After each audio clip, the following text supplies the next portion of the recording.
지금 제 포트 주력이 조선입니다. 그리고 이제 방산은 저는 좀 뺐어요. 방산하고 조선을 조금 비교를 하면요, 미국 현지에서 만드는 거하고 한국에서 만드는 거하고 배값 차이가 2배가 넘어요. 금도 흔들리고 비트코인도 흔들렸었어요. 그렇게 되면은 폭락이 폭락을 부르는 큰 문제가 생길 수도 있기 때문에 엔화 기준으로 했을 때 130엔대 중반 터치하기 시작하면은 엔캐리는 생각 이상으로 갑자기 튀어나올 수도 있습니다.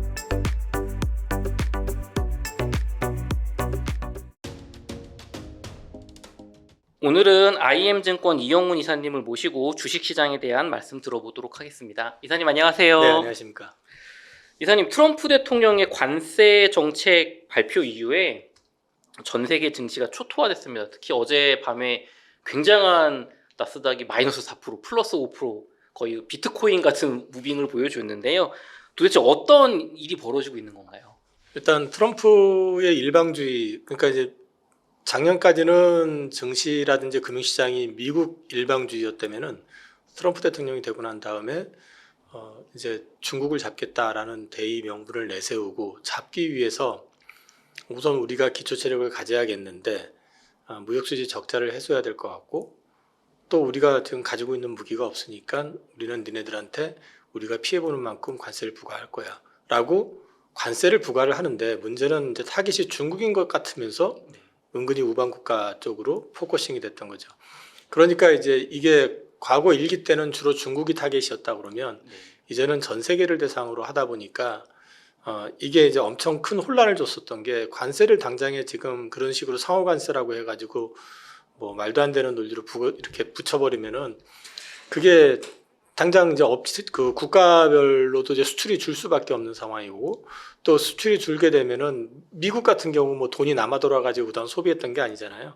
금융시장이 좋았었고, 그 다음에 미국으로 어쨌든 일자리가 많이 들어가고 하면서 좋았었던 건데, 미국 역시 마찬가지로 주가 급락하고 하게 되면 경기 위축되고 그러면은 전체적으로 어려워지는 그림이 나오는데, 일단 트럼프는 그건 건너뛰어서 일단은 세게 밀어붙여가지고 힘으로 찍어 누르겠다라는 의지가 되게 강했었던 건데, 문제는 이제 우방국들 반응이 모두 힘으로 누르면 고분고분할 줄 알았는데, 주로 좀 힘이 좀 있는 메이저급, 그러니까 유럽연합이나 또는 이제 우방은 아니지만 이제 중국 같은 경우는 이제 바로 맞대응을 하고, 캐나다 같은 경우도 직전 협상을 통해 가지고 사실 트럼프한테 약간 농락당하듯이 뭐 해주는 척했다가 또 아닌 척했다가 막 이런 거 있었기 때문에 캐나다 역시 적극적으로 이제 대응을 하고 이러다 보니까 시장 전반이 이러다가 이제 미국이 있는 데미지가 생각보다 클 수 있겠구나.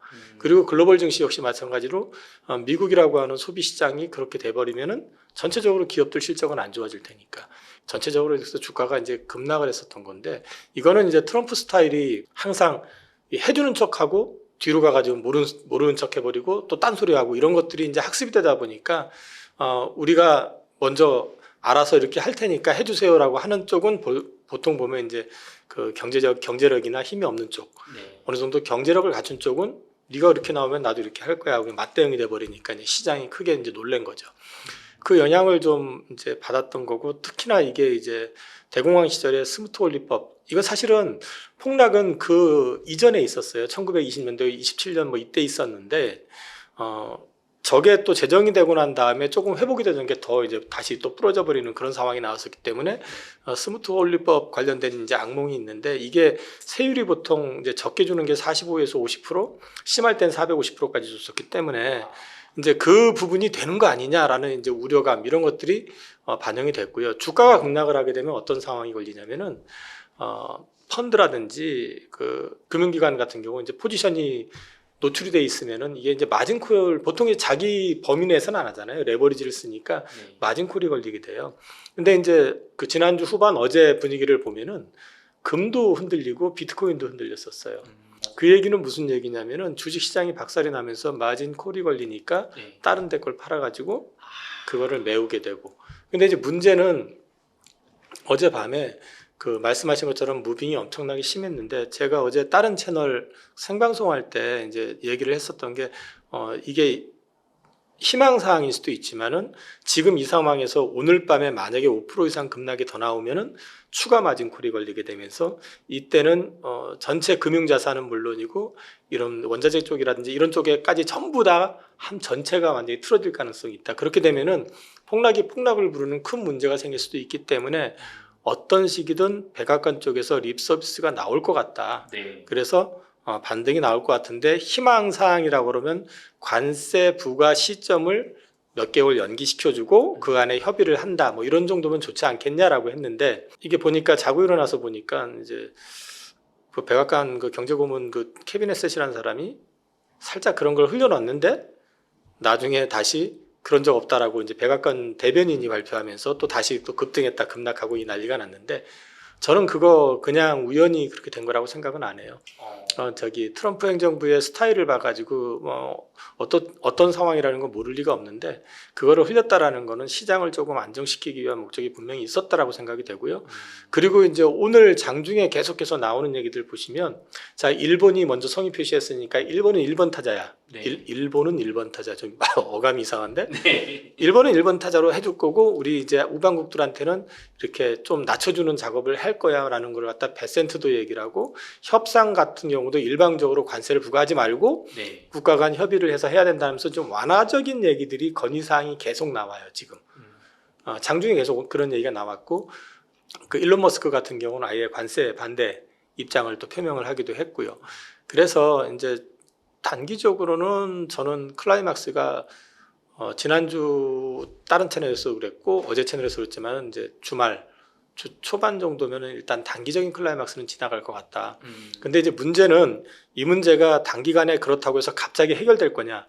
트럼프는 관세와 관련된 부분에서 그렇게 쉽게 뭐 갖다 바친다, 뭐 더 해드리겠다 한다고 해서 쉽게 오케이 하진 않을 거예요. 그렇기 때문에 이게 상단은 좀 제한을 할 것 같고 그래서 이게 V자 반등으로 해서 급하게 많이 올라간다라는 것 쪽보다는 제한적인 반등 그러면서 이제 바닥을 좀 잡아보려고 하는 그런 움직임은 있을 것 같다. 근데 트럼프라는 사람 스타일 자체가 어디로 튈지 모르는 사람이기 때문에 그 부분에 있어서 이제 바닥 잡았습니다. 무조건 주식 뭐 다 사놓으면은 수익 크게 납니다. 이렇게 얘기하기는 조금 이르고요. 이제 좀 바닥 잡기 구간 단기적으로는 이제 그런 구간이 좀 나오는 거 아닌가 하는 생각은 하고 있습니다. 이사님 아까 조금 전에 얘기해 주실 때 결국 이번 새벽에 중국을 제외한 국가들의 관세를 유예하겠다라는 어떤 트위터발 얘기 루머가 흘러나와서 주식이 상승했다가 백악관에서 그거 가짜 뉴스야 하고 바로 잡아줬잖아요. 네네. 그게 의도된 행동이었다고 보시는 거예요? 네, 저는 의도된 행동이라고 봅니다. 그게 만약에 그렇지 않고 주가가 어제도 5% 이상 빠지게 된다 그러면 5%에서 끝나지 않았을 거라고 봅니다. 더 크게 빠졌거나 네. 아니면은 금이라든지 비트코인이라든지 이런 쪽에서 폭락이 나왔을 가능성도 있다고 봅니다. 그런데 이제 그게 단순히 그렇게 해서 팔아가지고 매울 수라도 있으면 괜찮은데 매우지 못하는 헤지펀드라든지 이런 것들은 경우에 따라서는 파산이 나올 수도 있거든요. 그러니까 지금 트럼프 대통령도 이렇게까지 될 거라고는 자기도 생각 못했다고 얘기했잖아요. 네. 그러니까 그 얘기는 시장이 이렇게까지 격하게 반응할 줄 몰랐고 또 시장에서도 그러니까 트럼프 자신이 생각할 때도 자기가 이렇게 얘기하면은 막 덤비지는 못할 거라고 생각을 했는데 중국은 반응조차 안 하고 있다가 갑자기 네가 나 한 대 때렸어? 그럼 나도 한 대 때릴 거야 이렇게 나와버리고 유럽연합에서도 좀 격하게 반응이 나왔잖아요. 어쨌든 간에 그리고 또 협상할 용의가 있다고 하기는 했지만 이런 것들 보니까 이거 쉽지 않겠구나. 근데 이제 문제는 뭐냐면 그 전 세계 글로벌 증시에서 제일 많이 빠진 쪽이 어디냐라고 그러면 어저께 전까지는 미국이었어요. 미국이 쭉쭉 빠졌잖아요, 사실은. 네. 그 발표하고 나서 이제 4월 2일 날 그 얘기 발표하고 나서는 사실 미국이 더 빠졌거든요. 그 얘기는 사실 이런 일이 있거나 만약에 본격화됐을 경우에는 미국이 받는 충격이 더 클 수도 있다라는 거거든요. 그러니까 아셔야 되는 거는 미국이 가지고 있는 건 기축통화라고 하는 그 무기를 하나 갖고 있는 상황인데 그 기축통화도 결국 오늘 베센트 장관 그 얘기하고 나서 저 그 얘기한 거 보고 기분이 되게 상했는데 미국이 가질 수 있는 그 최대의 무기는 자기네들이 부채가 엄청나게 많다라는 거예요. 그러니까 뒤집어 놓고 하면 배째라는 얘기거든요. 저쪽에 있는 사람들이 다 생각이 그렇구나라는 생각이 들 정도. 근데 이제 뒤집어 놓고 얘기하면 그게 가장 또 큰 아킬레스건이 될 수 있습니다. 그게 달러 기축 통화를 위협할 수 있는 발언이거든요. 뒤집어 놓고 얘기하면. 그렇죠. 이런 식으로 나가면은 야 미국 애들 그 채권 더 이상 늘리면 안 되겠다. 기회 되면 계속 팔아야겠네. 예. 분위기가 나올 수도 있는 거잖아요. 맞아요. 저것들 언제 어떻게 변할지 모르는데. 근데 아무튼 일단 시장 자체만 놓고 봤을 때는 저는 그래서 다분히 대놓고 지금 트럼프가 아무것도 얻은 게 없는데 모양 빠지게 발 빼는 모양새 치면서 그래 시장이 불안하니까 일단 빼자 이렇게는 못했을 거고. 그러니까 그 시장에다 살짝 풀고 그다음에 이제 표현이 좀 저렴하긴 하지만 아래 것들이 막 건의하고 뭐 유예해달라 또는 뭐 여러 가지 나오잖아요 지금. 그런 어떤 제스처를 통해 가지고 트럼프는 이제 기다리고 있는 거고, 그럼 일본이 먼저 전화해서 하니까 일본 타자 뭐 그러면서 이제 봐 일본도 전화 오잖아 이런 걸 흘리는 것 자체가 이제 다른 애들 좀 유도하고 그러면 자연스럽게 그래 중국 놈들은 표현 잘못했고 중국은 안 될 것 같고 이제 트럼프 입장에서 얘기하는 거니까. 근데 이제 우리 우방 국가 애들은 나한테 와가지고 이러니까 각자 좀 얘기 좀 하게 좀 시간을 벌자라든지 뭐 이런 게 나올 수 있다라는 거죠. 그래서 저는 단기적으로는 클라이막스는 지난 것 같다. 근데 이제 이게 지속될지 여부는 역시 뭐 트럼프 마음이기 때문에 확신은 못 갖겠다. 그렇게 말씀드리는 거죠. 약간 실제로 그 발언 가짜뉴스 발언이 때문에 다시 하락하긴 했지만 시장에서는 이게 호재만 있으면 유예 정도만 나와도 이렇게 크게 올라갈 에너지는 시장에 있다라고 해서 결국엔 조금만 상황이 바뀌면 좋아질 거다라는 약간 희망론도 좀 생겼거든요. 네. 근데 그게 없이 쭉 내려갔으면 정말 위험했다고 보시는 거죠. 그러면은 이제 그야말로 반대 매매가 반대 매매를 부르는, 그러니까 마진콜이 마진콜을 이제 계속 낳는 그런 상황이 나올 수도 있었을 것 같다. 네. 그러면은 어떻게 보면은 지금 이사님께서는 이제 약간 그 트럼프나 행정부도 더 내려가는 걸 용인하기 어려운 선에 왔다고 보시는 거죠. 어느 정도까지는 지금 그런 상황이라고 보고요. 여기서 일단 반등이 좀 나오게 됐을 때 어저께 오늘 새벽에 끝난 미국 증시, 미국 시장의 또 특징이 하나가 뭐냐면요. 미국채가 급락하던 게 갑자기 급반등해 버렸어요. 그러니까 이제 뒤집어 놓고 얘기하면 채권 가격이 오르다가 급락했잖아요. 그 얘기는 그거 역시도 이제 관세 효과가 별거 아닐 것 같아. 그러면 다시 또 채권 늘릴 거 아니야라는 부담도 있었겠지만 단기에 급등했던 거를 갖다가 팔고 그게 역시 일정 부분은 마진콜이라든지 리스크 관리 쪽으로 좀 넘어간 거 아닌가 하는 생각도 좀 하고 있어요. 실제로 그 이사님 트럼프 대통령은 연준에게 금리를 인하하라고 계속 압박을 하고 있고 또 어떤 채권 금리를 스스로 조정을 하고 있고 파월 의장은 아직은 통계가 견고하다. 뭐 물가 잡아야 할지 경기 부양할지 아직 모르겠다. 약간 이러고 있는데 의도적인 경기 침체를 유도하는 게 첫 번째가 맞는지 그리고 맞다면 트럼프 대통령이 이길지 연준이 이길지 궁금합니다. 저 솔직히 모르겠습니다. 근데 의도적인 경기 침체라는 거는 생각을 좀 해봐야 돼요. 그러니까 의도적인 경기 침체를 해가지고 금리를 떨어뜨려가지고 그러니까 금리를 떨어뜨린다라는 거는 경기 침체가 나오게 되니까 이제 안전자산으로 몰리니까 미국채 쪽으로 몰리고 그러면서 이제 국채 금리가 떨어지는 거잖아요. 그러면은 미국채 금리를 떨어뜨리니까 거기서 이제 리파이낸싱을 했을 때 내는 이자는 줄어들어요. 근데 문제는 자칫 잘못해가지고 진짜 경기 침체가 와버리면 그때는 어떻게 하겠냐는 거죠. 수입이 일단 더 줄 거 아니에요. 그죠?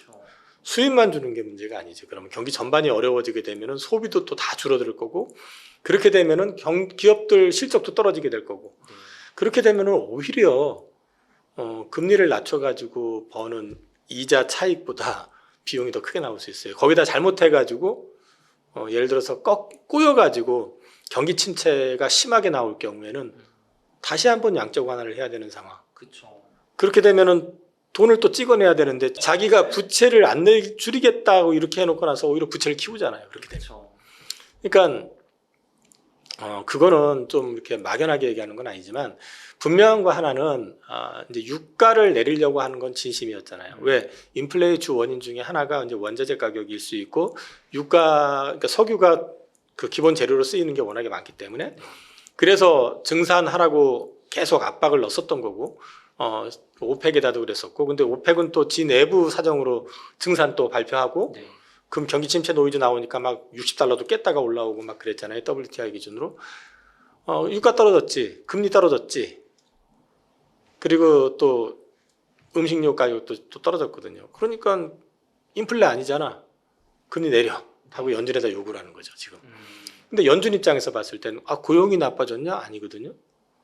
그렇다고 인플레 지표 뭐 CPI나 이런 PC가 안심할 정도로 빠졌니? 그것도 아니거든요. 네. 센티로 그러니까 소위 심리 지표 그 소프트 데이터라고 하는 거, 미시간 뭐 소비 심리라든지 뭐 이런 것들 다 위로 소비 심리 확 꺾였고, 네. 그 다음에 이제 미시간 인플레 같은 경우는 또 올라버렸고 몇 년 내 최고치로 올라 있고 지금 그 데이터 봐가지고는 금리 인하 못 하거든요.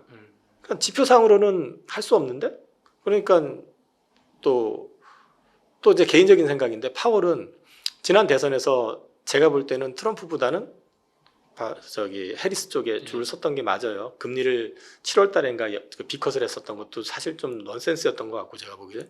근데 이제 트럼프가 사실은 파월을 임명을 하긴 했는데 파월 입장에서 볼 때 일기 때도 달달달달 볶였었고, 그죠? 그 다음에 작년에도 내내 볶였었고, 뭐 자기 취임하면 바로 의장 자리 쫓아내버리겠다부터 별소리를 다 들었었잖아요. 근데 하드 데이터 멀쩡한데 내가 네 말 들어줄 이유가 없는 거죠. 그래서 저는 약간 그런 것도 있는 것 같아요. 그래서 파월은 사실 지금 시점에서는 금리를 내릴 것 같지는 않고요. 다만 지금 시장 지표가 워낙에 흔들리니까 6월 금리 인하 가능성이 굉장히 커졌고, 그것도 비컷 가능성이 크게 부각이 되고 있잖아요. 그러니까 만약에 주가가 더 급락을 하거나 이럴 경우에는 이제 선반영을 할 가능성은 있어요. 근데 이거는 사실 또 지표를 가지고 흔드는데, 어저께 저는 이제 트럼프가 어저께 반응이 있을 거라고 말씀드렸다고 했잖아요. 이제 그런 느낌처럼 트럼프 역시도 흔들어 가지고 얻어내고는 싶은데, 그렇다고 여기서 더 급락을 시켰을 때는 이제 그 후유증을 생각 안 할 수 없기 때문에 트럼프는 파월이 좀 말을 들었으면 좋겠고, 파월은 그렇게 쉽게 말을 들을 것 같지 않고, 기싸움은 좀 지속될 것 같고, 이게 자칫 잘못하면은 시장에 좀 부정적으로 작용할 가능성은 있고, 뭐 그렇게 말씀을 드릴 수 있을 것 같아요. 좋습니다. 아직은 조금 그 데이터가 조금 더 확실하게 나와야 금리 인하 명분도 생긴다는 말씀이시죠? 네네. 그러면은 지금 요즘 투자자들이 야 지금 상황이 이 정도로 안 좋은데 일본이 불안하다. 뱅크 오브 재팬에서 금리 인상 기조를 계속 가져가고 있는데 이거 엔캐리 트레이드 총선 또 나서 이제 망가지는 거 아니냐 막 이런 걱정도 있는데 어떻게 보십니까? 일본 입장에선 지금 되게 배신감이 클 거예요. 먼저 가서 엄청나게 많은 투자를 약속을 하고, 그렇죠. 그죠? 뭐 트럼프가 원하는 대로 다 해줬잖아요. 먼저 손 들어가지고 우리가 알래스카 LNG 개발하는데 얼마 투자하겠습니다. 막 440억 달러 투자하겠습니다부터 시작해서. 근데 결국 뒤통수를 맞은 거잖아요. 지금 사실 근데 일본 내부 사정을 놓고 봤을 때도요. 그 지금 일본의 쌀값이 13주 연속인가 올라요. 이 얘기가 뭐냐면 물가 인상 때문에 일본 국민들이 일본 국민들은 시위를 잘 안 하거든요. 요즘 시위해요. 그 정도로 상황이 별로 좋지 않거든요. 네. 그 얘기는 무슨 얘기냐면 엔화가 너무 약해서 그래요. 그러니까 지금 사실 내부적인 사정으로만 놓고 얘기하면은 엔화가 강세가 나와야지 돼요. 그리고 지금 일본 같은 경우는 지금 금리를 낮추는 쪽이 아니라 올리려고 하는 쪽이잖아요, 원래. 그렇죠. 근데 사실 미국의 눈치를 보고 미국하고 조율을 해가면서 그동안 움직여 왔었기 때문에 안 했었는데, 이번에는 지금 트럼프가 선제적으로 사고를 친 거잖아요. 그러니까 그 달러 인덱스 급락해버리고 엔화 급등하고 이랬었잖아요. 네. 이렇게 나오면서 이쪽 작살나고, 또 엔화 급등하면 엔캐리 트레이드 자금의 제1의 투자처는 사실 또 일본의 니케이 지수기 때문에 니케이도 작살난 거거든요. 동시에 작살이 난 거고. 그리고 또 가만히 보면은 일본 그 국채 20년물, 30년물 보면은 가격이 급등했어요. 그러니까 수익률이 완전히 급락을 했죠. 그럼 무슨 얘기겠냐? 일본채 쪽으로 다 몰린 거거든요. 엔화 강세 나올 것 같으니까. 엔화 채권을 사야 될 것 같고. 네. 그 난리가 났었던 거예요. 그러니까 지금 사실은 일본이 속에서 부글부글하면서도 2차 대전에서 제대로 한번 혼이 나고 난 다음에는 한 번도 고개를 들고 덤벼본 적이 없는 나라잖아요. 네. 저희 미국에는. 근데 사실 일본이 엄청 큰 무기를 갖고 있어요. 그게 바로 엔캐리예요. 근데 일본이 의도해가지고 엔캐리를 해버리게 되면은 미국이 가만 안 있겠죠. 그렇죠. 근데 이번엔 트럼프 자신이 지금 사고를 쳐가지고 사고 아닌 사고를 쳐가지고 유발을 한 거니까 일본 같은 경우는 어차피 우리가 이렇게 고생을 하고 힘들어질 것 같으면 너도 한번 죽어봐 해버릴 수도 있죠. 사실은 엄청 큰 무기예요. 네. 이거는 무기를 갖고 있다라는 건 엄청 큰 건데 트럼프가 그걸 인정을 안 하는 것 같아요.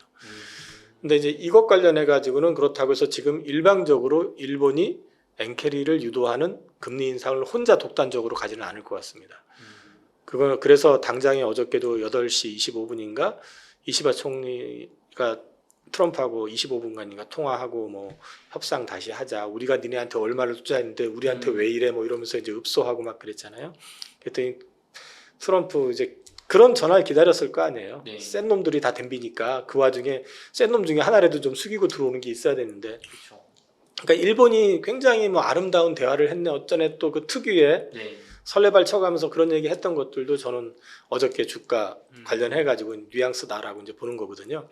엔캐리는 지금 여기서 당장에 발생할 상황은 아닌데요.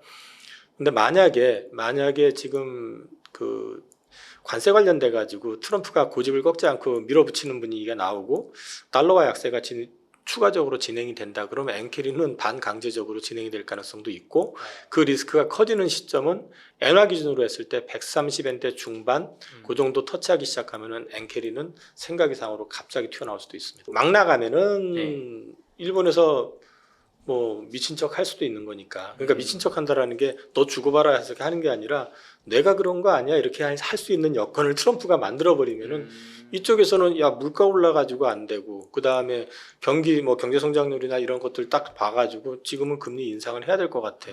이게 트럼프는 내리고 싶어하는 상황인데 내리고 올리고 그죠? 관세 때려버리고 그렇죠. 그럼 완전히 그런 상황이 이제 나올 수가 있는 거죠. 그래서 이것도 저는 그래서 트럼프가 운신할 수 있는 게 자기가 막 크게 떠드는 것처럼 엄청나게 큰 무기를 갖고 있는 건 아니에요. 그 미국이란 나라가 엄청나게 세 보이지만 군사력 빼고 달러 빼고 나면은 사실상 없어요. 지금 꼬여 있는 거지. 부채가 엄청나게 많기 때문에 그게 자기의 큰 무기라고 했던 베센트 그 양반 말이 한편으로는 맞는데 한편으로는 반대로 되게 큰 위협이 될 수 있는 거죠. 그래서 이거는 열려는 있는데 당장에 발생할 건 아니고 지금도 146엔인데 뭐 지금 아직 한 100엔 가까이 남아 있는데 당장에 터지겠어요. 근데 그리고 또 협의를 하면서 저는 낮춰질 거라고 저는 봐요. 그러니까 트럼프가 그 고집 그대로 가면은 결국 다죽자가 될 가능성이 높기 때문에 일단 자기 힘을 과시하고 하나 둘씩 협상합시다 그러고 나면 봐 내가 이렇게 해서 예를 들어서 현대가 뭐 얼마 갖다 바치고 뭐 이게 봤잖아 이런 제스처 취하고 그 다음에 미국 제품에 대한 관세가 있는 나라 같은 경우는 벌써 없애겠다고 하는 애들 나오잖아요. 네. 과시를 해야 될 거 아니에요. 난 그 사람이 미국 경제를 정말 건전화시키고 이런 쪽으로 갈 건가라고 생각을 했는데 그건 아닌 것 같아요. 지금 봐가지고는. 네. 그러면은 일본으로서는 엔캐리 트레이드라는 무기가 큰 게 있는데 트럼프가 그걸 인정 안 하는 거잖아요 지금. 네, 네. 그럼 일본은 약간 보여주기서라도 해서 이거 나도 너네 때문에 그런 거니까 우리 좀 관세를 깎고 좀 협상을 하자 해서 이렇게 그거는 안 될 거예요. 안 될 거예요. 왜냐하면 안보 문제가 있죠. 미군 문제. 사실 한국하고 일본은 지금 거기에 코가 껴 있어요. 그렇죠. 그러니까 맞짱을 뜨기에는 네. 하나가 딱 걸려 있는 거기 때문에. 그러니까 제가 말씀드렸지만 엔캐리 트레이드를 발생이 되는 거는 일본의 의도에서 발생이 되는 게 아니라 미국이 의도해서 발생이 되는 거는 미국이 뭐라고 못하죠. 그렇죠. 그러니까 이제 그런 부분들을 사실은 미국이 알아야 되는데 뭐 베센트나 뭐 이런 사람들 말하는 거 봐가지고는 개념이 생각이 별로 없는 것 같아서. 근데 바보가 아닌 이상에는 그거 의식 못하지는 않을 거다. 그렇죠. 그래서 그 선이라는 게 분명히 있을 것 같다라는 게 개인적인 생각이에요. 좋습니다. 그러면 또 결국에는 이상이 우리나라가 사실 중요하잖아요. 우리는 대한민국 증시도 지금 이 영향에서 자유롭지 못하고 있는데 앞으로 우리나라 주가 흐름은 좀 어떻게 보십니까? 참 딜레마더라고요. 오늘 우리가 유독 약했죠. 네. 플러스도 났을 때도 뭐 별로 났는지 안 났는지 모르게 났고 일본은 뭐 거의 5%대 상승했는데 우리는 뭐 별 볼 일 없는 상황이 끝났는데 오늘 찝찝했던 거는 환율입니다. 1474원 아까 들어올 때 보니까 거기까지 올랐더라고요. 근데 우리는 어쨌든 관세 논쟁에서 당연히 자유롭지 못하죠. 거기다가 또 우리도 어쨌든 더티한 국가에 찍힌 거잖아요. 25% 관세 부과됐으면은 들어오기 전에 보니까 한덕수 권한대행이 그 트럼프하고 통화한다고 하더라고요. 번호표 이제 어쨌든 받게 된 거잖아요. 뭐 어떤 식이든 이제 협의가 될 것 같고 그 관련해 가지고 트럼프가 요구하는 거가 있을 건데 아마도 이제 우리 이제 주한미군 관련된 비용 올려라. 그 다음에 또 하나는 이제 무역역조 풀어라. 그런 얘기 나올 거고 또 트럼프의 주요 지지 근거지가 농산 쪽 그러니까 네. 농민들 쪽이기 때문에 분명히 이제 그쪽과 관련돼 가지고 그 미국 그 쇠고기 관련된 것들도 나올 거고 뭐 그런 것 중에서 이제 우리가 받을 수 있는 거 받아야 될 거고 그다음에 이제 그 안에서 우리가 이제 대신에 받아주되 예를 들면 제가 이제 얘기하는데 지금 30개월 넘어가는 수령의 그 미국산 소고기는 수입이 안 되고 있거든요. 근데 네. 그거 지금 계속 시비 걸잖아요. 받는데 받는 대신에 조건을 갖다 예를 들어서 표기를 하면 되잖아요. 그 미국 애들이 오케이 할지 모르겠지만 네. 30개월 넘어가는 소고기다라고 이제 표기를 해서 소비자가 선택을 하게 하면 되는 거잖아요. 소비자가 선택 안 하는데 그 유통업자들이나 이런 사람들이 뭐 계속 그거 사갖고 와가지고 하지는 않을 테니까. 그렇죠. 그래서 이제 우리도 우리 나름대로 이제 방법을 좀 찾아야 될 것 같고 그런 부분에서는 이제 우리도 자유롭지 못한 건 분명하고요. 그리고 또 하필이면 우리가 공매도 개시를 지난주 월요일 날 했는데 그 시점에서 주가 급락할 이슈들을 다 갖고 있었잖아요. 네. 그 주말에 트럼프가 막 그 관세 관련해서 무조건 할 거야부터 시작을 해가지고 뭐 별소리 다 했기 때문에 거기에서 맛이 간 상태였었는데 또 우리는 그때만 해도 정치 이슈도 있었고 그러니까 하방의 어떤 리스크가 되게 커진 상태에서 공매도는 시장 평균적이라고 얘기를 하는데 왜냐하면 공매도를 치게 되는 거는 또 거꾸로 한쪽에서는 롱을 잡아야 되는 게 있기 때문에 네. 근데 지금은 방향이 정해진 상황이었었기 때문에 한 방향으로만 밀어버려 가지고 지금 공매도가 어제까지 해서 6조 7조 뭐 거의 뭐 일평균 뭐 조 단위로 지금 팔아대는 그런 상황이 있기 때문에 주가 하방이 조금 더 강하게 나오는 것 같습니다. 근데 이제 이거는 반대로 이제 반등의 어떤 모멘텀이 생길 경우에는 되감기는 게 좀 셀 수도 있어요. 근데 이제 문제는 당장의 환율이 네. 1470원대, 80원대 이거 지금 1500원처럼 또 다시 가게 돼 버리면 네. 외국인들이 적극적으로 들어오진 않을 거 아니에요. 그렇죠. 그래서 이제 이런 부분들에서 조금 딜레마는 좀 있을 것 같다. 그렇게 말씀을 드릴 수 있을 것 같습니다. 이사님 말씀해 주신 것처럼 환율이 사실 한 일주일 전부터 왜 이렇게 오르냐 이유가 뭐냐라고 다들 의아해 하는데 여러 가지 분석이 있는데 이사님은 어떻게 보십니까? 한국물에 대한 메리트가 많지는 않잖아요. 지금 상황이. 그리고 이제 정치적인 리스크가 끝이 났는데 그러면 조금 환율이 안정이 되겠지라고 이제 기대를 했는데 그래도 1,400원 밑으로 간다고 본 사람들은 거의 없어요. 네. 근데 이제 오늘 급등한 건 저도 조금 이제 당혹스럽더라고요. 그렇죠.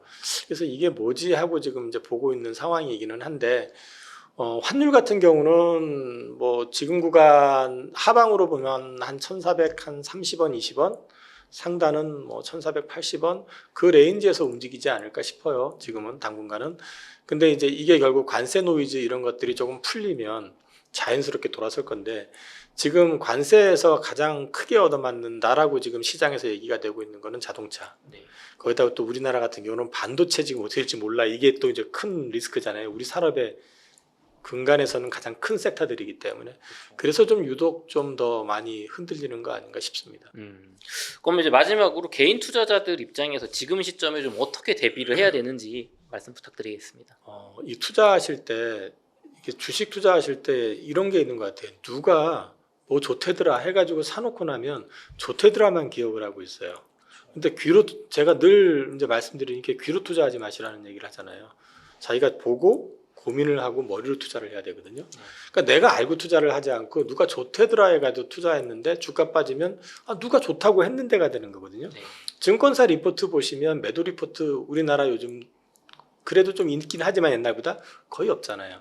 다 매수 리포트잖아요. 그러면 리포트만 보면 다 사야 되는데 못 사잖아요. 그렇죠. 그러니까 그 얘기를 이제 드리는 건 뭐냐면 시장 경제는 이게 플럭추에이션이 심할 수밖에 없어요. 상황에 따라서 2월 말에 관세 부과 얘기 그때부터 있었지만은 진짜 이렇게 부과할 거라고 하더라도 막 20%뭐 이런 식으로 일괄적으로 보편 관세 10% 때리고 마음에 안 드는 애들 막 20%뭐 30% 이렇게 때릴 거라고 누가 생각을 했어요. 사실은 높아봐야 10% 낼 거다라고 생각을 했잖아요. 그때만 해도. 근데 지금 그 환경이 돼 버리니까 주가 난리가 난 거잖아요.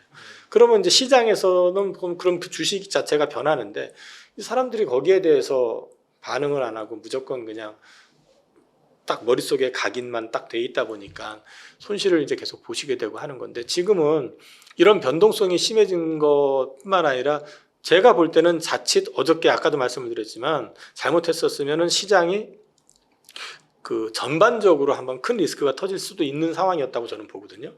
3일 연속 5% 이상 빠지는 거는 2차 대전 때 이후에는 거의 없었어요. 그러니까 엄청난 무빙이었었고 더더군다나 요즘처럼 레버리지가 활성화되어 있고 파생 상품이 활성화되어 있는 상태면 네.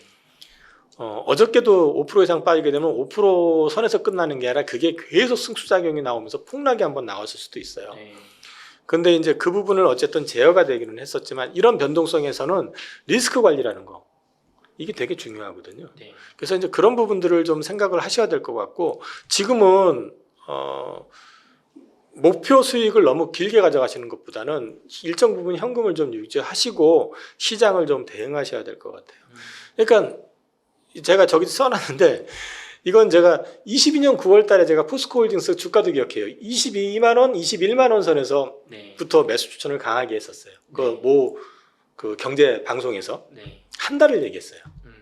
근데 성공했냐? 아니요. 그때 그 태풍 흰남노 터져가지고요. 흰남노 와가지고 네. 포항 공장 다 물에 잠겨버리고 난리 나면서 주가 18만 원만 이렇게 박살이 났었어요. 네. 근데 제 손님들한테도 좀 더 사시죠 했더니 아무도 안 샀어요.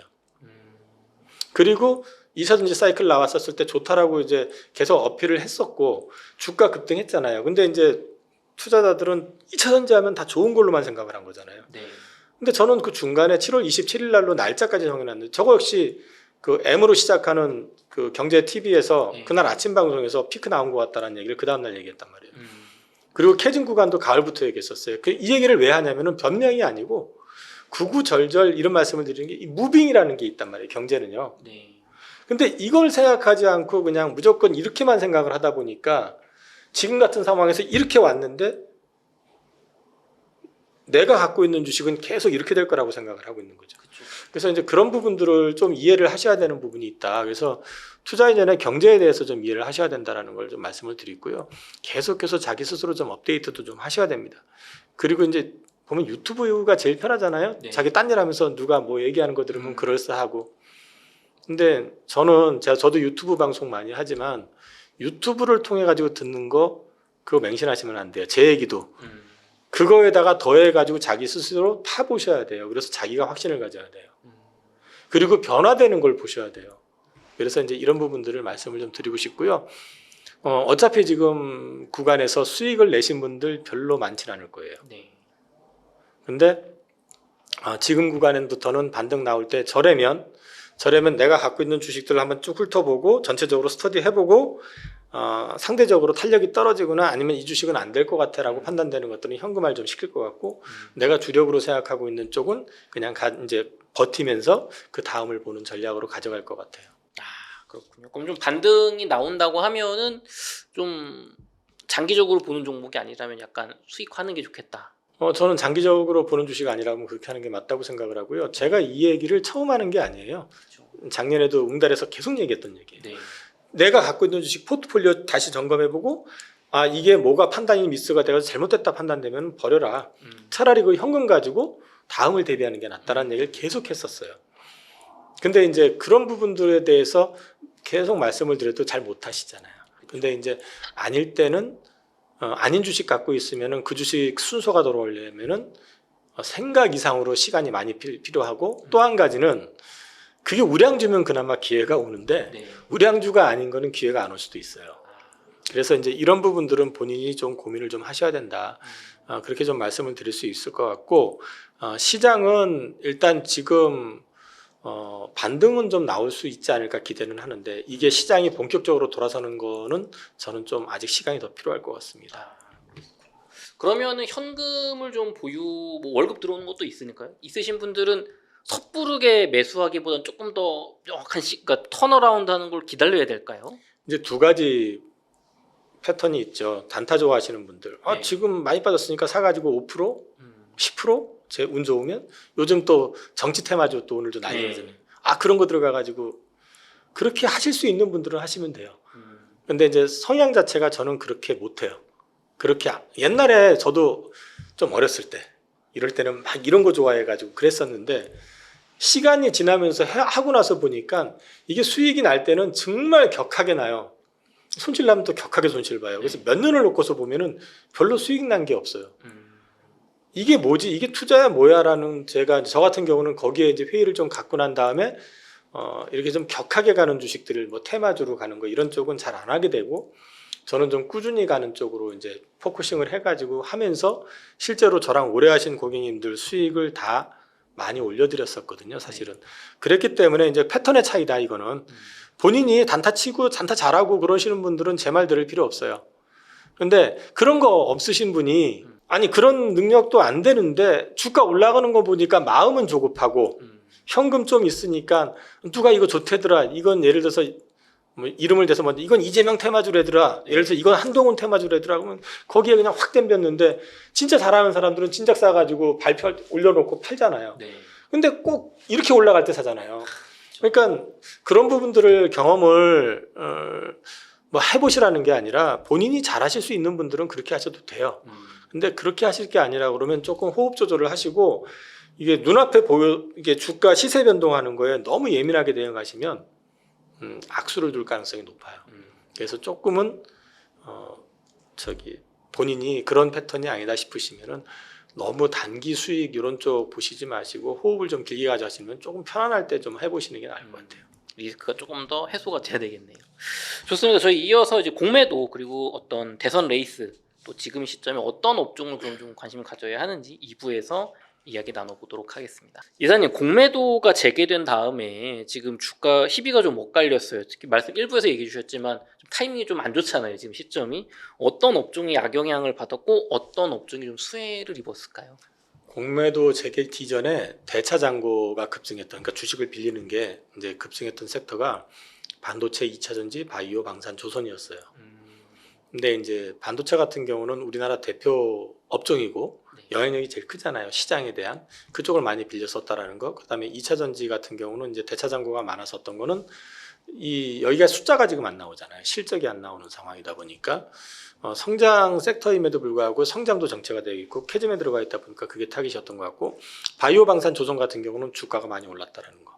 그것 때문에 나왔는데 실제로 보면은 바이오 방산 조선도 공매도 나와요. 그런데 재개 시점에서는 반도체하고 2차전지 쪽이 크게 나왔습니다. 우선 반도체가 나왔던 거는 그때 앞서도 말씀을 드렸지만은 증시가 하락할 가능성이 굉장히 커진 상황이었었고요. 그 영향을 받았고 관세부터 시작해서 노이즈가 있던 찰나에 한국 증시가 맞기 시작한 거고 또 한 가지는 이제 때려가지고 주가를 떨어뜨리는데 가장 쉬운 거는 반도체였죠. 그러니까 이제 반도체가 이제 공매도를 좀 많이 타겟이 돼가지고 맞았고 또 하나는 실적이 안 나오는 2차전지 쪽으로 해서 매물 압박이 좀 크게 나왔습니다. 그리고 이제 수혜 섹터가 뭐가 있지라고 하면 사실은 공매도 관련돼 가지고 수혜 섹터는 별로 안 보여요. 근데 이제 수혜 쪽이라고 굳이 얘기하면 엔터 이쪽은 공매가 별로 없었던 것 같고요. 근데 지금 앞서도 잠깐 말씀을 드렸지만 이 공매도는 반전의 트리거가 나올 경우에는 이제 생각보다 세게 반등을 줄 수 있어요. 예를 들어서 뭐 시장이 좀 안정이 되고 또 업황이 어떤 근본적인 변화가 나오는 예를 들어 가지고 뭐 그럴 가능성은 제한적이지만은 이제 비중 관련해 가지고 반도체 관련된 노이즈가 조금 완화가 된다든지 이래 버리면 확 돌아서겠죠. 먼저 얘기했지만 가능성은 제한적이라고 얘기했지만 그리고 이제 또 관세 논쟁 이런 것들이 어느 정도 마무리가 되고 또 이제 시장이 조금 안정이 된다 그러면 반도체 쪽 같은 경우는 이제 공매 나왔던 것들이 일정 부분 대감될 거고 2차 전지 같은 경우도 이제 지금은 공매도 친 쪽은 다 지금 수익 구간이잖아요. 지금. 네. 그러면 이쪽 같은 경우도 이제 주가가 빠지면 빠질수록 판매 수요가 생기는데 예를 들어 가지고 이번에 LG엔솔은 뭐 어닝이 서프라이즈 나왔다고 하지만은 그건 이제 특별 이익하고 AMPC 효과가 좀 있는 거고 다른 이제 소재 쪽에서 긍정적인 시그널이 좀 나와준다고 그러면 그때 좀 덜 감길 가능성. 근데 이제 문제는 근본적으로 업황이 돌아서는 펀더멘탈이 돌아서지 않으면 그게 이제 되감겨도 오래 가지는 않는다. 네. 이제 그렇게 보시면 될 것 같고요. 지금 현재 시점에서 놓고 얘기하라고 하면은 뭐 손해보는 섹터가 더 많죠. 수혜 쪽은 별로 없고. 네. 좋습니다. 그러면은 이사님 말씀해주신 것처럼 지금 공매도, 관세 여러 가지로 어려운 상황인데 1억이 있는 투자자라고 1억이 있다고 가정할 때 어떤 섹터 혹은 어떤 종목에 투자를 하면 좀 좋을까요? 저는 지금 제 포트 주력이 조선입니다. 조선은 지금 제가 웅달 나와가지고 계속 얘기했었던 건데 맞아요. 그리고 이제 방사는 저는 좀 뺐어요. 어. 방사는 뺐고 조선이 지금 이제 제 주력으로 있고 그 다음에 아까 엔터 얘기 잠깐 했지만 네. 관세 노이즈에서 자유롭고 네. 중국이 요즘 우리나라한테 친한 척하잖아요. 그렇죠. 우리가 관세를 매겨도 옛날 같았으면 막 두들겨 팰라고 난리 썼을 텐데 그쵸. 아무 얘기도 안 하죠. 네. 시진핑 주석 방한 얘기도 나오고 있고 그래서 엔터 같은 경우도 이제 밀리고 있는데 저는 그냥 엔터 쪽 괜찮을 것 같고요. 그 다음에 이제 나머지는 조금 선택 사항이기는 한데 지금 현재 여기 바이오가 없네요. 바이오가 있어요. 저. 바이오는 근데 개인적으로 딱 세 종목 보고 있고요. 근데 이제 세 종목은 종목을 얘기하면 안 되니까. 근데 이제 플랫폼 기업이다라는 정도까지만 네. 뭐 대충 아실 것 같고. 그 다음에 이제 제가 관심을 갖고 있는 섹터들은 여전히 반도체 쪽에서는 삼성전자 이거는 이제 시가총액 1위니까 조금만 더 밀리면은 없는 분들은 조금 담아도 되지 않을까? 물론 경기 침체가 안 된다는 전제하에서 얘기하는 거지만 그리고 관세 얘기 나오고 막 그래서 지금 보면은 화장품 주식들도 별로 재미가 없고 한데 화장품이나 음식료 같은 경우는 크게 데미지는 없을 것 같아요 저는요. 그래서 그쪽은 관심 가져도 되고 그 다음에 이제 한 가지 더 얘기하라고 그러면 원자력. 네, 원자력도 지금 최근에 많이 빠졌는데 해필이면 건설주들이 또 강해요. 원자력 관련돼 있는. 근데 이제 원자력 쪽 같은 경우는 저는 국내에서 그 대형 원전 뭐 체코 거 언제 수주해 이걸 보시라는 게 아니고요. SMR 관련해 가지고 한국 그다음에 미국에서 수주하는 건 대부분 한국에서 그거를 그 납품을 하거나 일을 하게 될 가능성이 높다. 그래서 이제 SMR부터 원전까지 관련해 가지고 한수원 프로젝트 이것만 보실 게 아니라 한국 거, 미국 거 그런 쪽과 관련돼 가지고 수주 나오는 거 있으면 모니터링 해보시면 우리나라 원전 관련 업체들 도와질 것 같다 해서 그 정도 말씀을 드릴 수 있을 것 같습니다. 이사님 조선주가 사실 트럼프 대통령의 어떤 그 군사력 관련 그 협업 이슈도 있고 또 워낙 업황이 좋아서 많이 올랐잖아요 사실. 근데도 아직 주력으로 유지하시는 거예요? 더 갈 거라고 보시는 거예요? 일단 제가 방산하고 조선을 조금 비교를 하면요. 방산도 사실은 지금 트럼프가 요구하는 거대로 하게 되면은 그 국방비 증액해야 되고 재무장해야 되고 이게 엄청 수요가 크잖아요. 네. 특히 유럽 같은 경우는 지금 방위비 비중이 예산에서 뭐 2%가 넘어가는 데가 거의 없는 상황인데 트럼프가 요구하는 건 5%예요. 네. 엄청나게 지금 투자를 해야 되는 입장인데 저는 왜 그거를 꺾었냐면은 지금 트럼프가 그 유로존한테 한마디로 갈구는 주 내용이 니네들이 우리 이용했어. 우리가 니네 지켜주고 있는데 니네 국방비도 증액 안 하고 그 다음에 또 무역 수지도 우리한테서 심지어 흑자 많이 내고 있고 이런 거잖아요. 그러면 유로존 쪽 입장에서 그거 들어주고 조금 보완해 주려고 그러면 해줄 수 있는 게 뭘까? 농산물 사줘야 되는 거, 그 다음에 무기 사줘야 되는 거, 그 다음에 LNG 사줘야 되는 거, 석유 사줘야 되는 거, 뭐 이거 빼고는 미국이 첨단 국가라고 하는데 없잖아요. 그거 빼고는요. 그렇죠. 공장이 다 중국에 있고 뭐 인도에 있고 베트남에 있고 하니까. 그러니까 결국은 무역력조 막 추덜추덜대고 있지만 지네 M7 전부 공장을 밖에다 놓고 그쪽에서 수출하니까 당연히 그렇게 잡히는 거지. 근데 아무튼 간에 그렇게 된다고 했었을 때는 그 미국에서 지금 요즘 이제 유로존하고 싸움이 붙어서 약간 좀 틀어지고 하니까 야 우리 자체 무장해 그리고 우리 거 가지고 해 막 이런 분위기가 유로존에서 나오죠. 그러니까 그 미국 국방장관이 나토 탈퇴 막 협박하고 막 트럼프 난리치더니 얼마 전에 그런 얘기했어요. 미국이 우리 나토 탈퇴 안 한다고. 바보가 아니잖아요. 그러니까 이제 결국은 유럽 입장에서 생각을 냉정하게 해보면 러시아하고 독일이나 프랑스를 놓고 봤을 때 러시아가 독일이나 프랑스를 침공한 적이 있었나요? 러시아가 성공한 적은 없죠. 한 번도 없습니다. 근데 독일이나 프랑스가 러시아를 침공한 적은 있어요. 계속이죠. 무슨 얘기냐면 러시아가 체력이 안 돼요. 유럽 침공 뭐 이런 얘기하면서 막 긴장감 조성하고 난리치는데 실제로 그거는 그 유럽에서는 엄살이기도 하고 또 유럽이 그 덕에 미국이 주둔하고 미국이 무장을 해주니까 자기네들 국방비 안 쓰고 복지비로 썼던 거잖아요. 그렇죠. 근데 그래주던 애들이 갑자기 야 이제 우리 돈 안 내줄 거고 미군 뺄 거니까 니네들 알아서 해 하면은 걔네들이 처음에는 막 호들갑을 떨지만 그래? 그럼 우리가 하면 되지 뭐. 독일이 재정 적자 감수하고 국방비 엄청나게 그것도 적자에서 제외시킬 정도로 이제 증액을 한다고 하는 거는 큰 변화입니다. 이거는 나갈 거야 나가 이렇게 됐을 경우에는 미국이 필요한 유럽 입장에선 필요한 이유가 별로 없어요. 거꾸로 얘기하면은 그러니까 지금 갑자기 나토 탈퇴하겠다고 큰 소리 쳤던 애들이 갑자기 뭐 자기네 나토에 남는다고 이런 소리 하는 거거든요.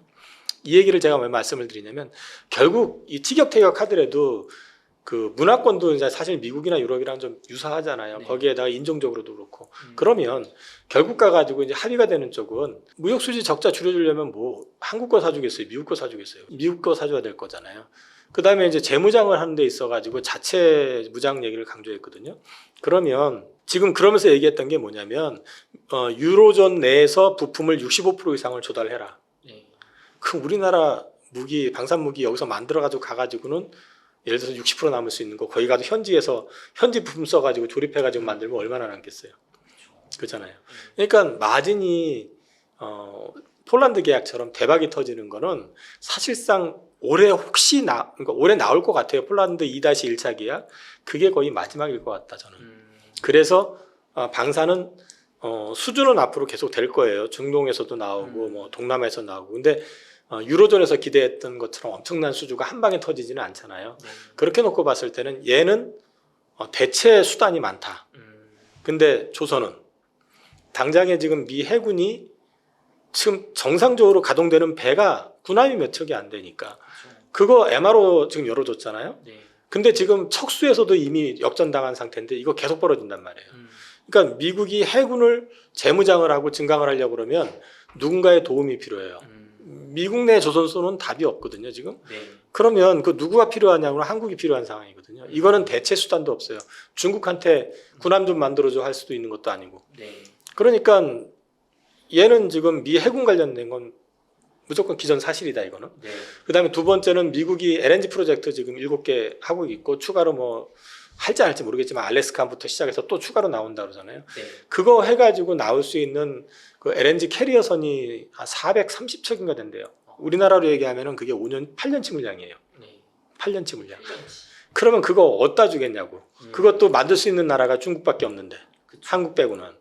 그러니까 그것도 우리 거의 100%라고까지는 내가 장담 못해도 그래도 우리가 거의 받을 가능성이 높고 그 다음에 이제 또 하나가 지난번에 USTR에서 중국산 배 낮에는 중국 국적선이 미국 항구에 들어오게 되면은 수수료 부과한다고 했잖아요. 최대 뭐 450만 달러 최대 항구에 한 번 들어갔다 나오는데 네. 근데 그게 미국 한 번 들었다 나오면 끝이 아니라 여기 들렸다 여기 들렸다 여기 들렸다 이렇게 되면 할 때마다 돈을 내야 되는 거잖아요. 네.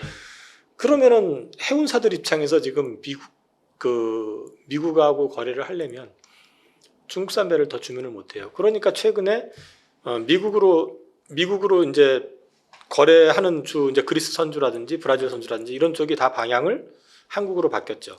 대만도 마찬가지고 에버그린 같은 경우도 최근에 이제 한국의 하나오션인가로 그 발주했었던 것도 원래 중국으로 가려고 했던 거 나온 거고 브라질에서 수주한 거 역시도 그거 중국 가려고 했던 거 나온 거고. 네. 최근에 그리스 선주로부터 지금 한화가 아니라 한국조선해양에서 지금 이제 협상되고 있는 것도 그거 중국으로 가려고 했던 건데 방향이 지금 바뀐 거거든요. 계속 나올 거라는 거죠. 그런 것까지. 그리고 또 미국이 진정으로 원하는 건 미국 국적 해운사거든요. 또 그거 누가 만들어주냐는 거죠. 미국 현지에서 만드는 거하고 한국에서 만드는 거하고 그 배값 차이가 2배가 넘어요. 자꾸 한국에다가 손짓하는 거는 니네 네. 들어와예요 지금. 우리 지금 저기 현대중공업그룹이 돈이 많잖아요. 지금 네. 제가 지난번에 분기 보고서 봤을 때 현금이 7조가 넘어요. 와 엄청 많네요. 그 한국조선해양만 네. 그 자회사 빼고. 빼고. 근데 뭐 미국에 가가지고 조선소 질 수도 있고 인수할 수도 있는데 지금 안 들어가잖아요. 네. 저는 잘하는 거라고 보거든요. 이건 협상의 도구가 돼야 되고 또 하나는 들어갈 때 그냥 들어가면 안 돼요. 트럼프한테 조건을 최대한 유리하게 받아내요. 보조금이 됐든 뭐 어떤 특혜를. 우리가 유리하니까. 그럼요. 그리고 걔네들하고 관세 협상을 할 때도 진짜 뭐 하면은 거기 안 들어가면 돼요. 지가 어떻게 할 건데. 미국은 해양 국가이기 때문에 그 해군력 강화 안 하고 미국의 어떤 위상을 지금처럼 유지하기는 쉽지 않아요. 그러니까 이제 이런 부분들을 좀 활용을 해야 된다라는 측면을 놓고 봤을 때 이 선박 사이클이 생각보다 길게 갈 것 같다라는 거. 그다음에 이제 27년 되면은 또 이제 CO2 규제 때문에요. 엠팩에서 이제 그 페널티 이런 것들을 확정을 짓는데 지금 이번에 또 다시 한번 이제 그 벌과금이나 이런 것들을 이제 확정을 짓게 되는데 이게 또 어떤 수요를 촉발할 수 있냐면은 향후 2, 3년 내에 교체 수요를 또 일으킬 수 있어요. 그래서 저는 조선주 같은 경우는 이제 지금 올 연초에 급등했었던 거는 이제 하나오션 중심으로 이제 미 해군 관련된 거 막 급등했었잖아요. 쭉 빠졌잖아요. 네. 그런데 이제 지금부터는 다시 보셔도 괜찮겠다고 생각이 되는 게 이제 수주하는 것들은 28년 물량이 이제 수주 시작이 되거든요. 그럼 28년 물량을 채우게 되면은 이 밸류에 대한 가치는 28년을 기준으로 또 리레이팅이 되는 거고 앞서도 말씀드렸지만은 이 선박 그 미국에서만 나올 거 그다음에 해군에서 나오는 거라든지 LNG 뭐 이런 것 종합해서 놓고 봤을 때는 그 사이클이 생각보다 길게 갈 것 같아요. 그래서 저는 조선주는 좀 여전히 계속 봐도 괜찮겠다. 그러면 이사님 그 외국인들은 우리나라 주식 투자할 때 조선주를 비롯해서 좀 어떤 식으로 보고 있나요? 조선주는 외국인들이 최근에 좀 줄이고 있어요. 크게 줄이는 건 아닌데, 근데 연초에 많이 줄였고요. 네. 사실은 이제 연초에 이렇게 쫙 올랐을 때 많이 줄였고, 네. 최근엔 좀 이제 팔기는 파는 것 같아요. 많이 사진 않고. 네. 그런데 저는 크게 의미 없을 것 같다 지금. 그리고 이제 조선주는 실적 좋아지는 구간 거기다가 이제 수주가 막 연초에 막 터지진 않았잖아요 지금. 네. 그런데 잊어먹을 만하면 하나씩 나와요 지금. 근데 아직 본격적으로 터지는 거 아니다라고 보는 게 USTR 규제의 범위가 어디까지인지를 보고 아마도 하반기부터 또 이제 발주 이런 것들이 계속 나올 것 같아요. 그래서 조선주는 좀 쌀 때 사놓으면은 그래도 한 번 더 기회 있을 것 같다. 지금은 그렇게 보고 있습니다. 좋습니다. 저희 이어서 2차 전지 이야기 좀 해보도록 하겠습니다.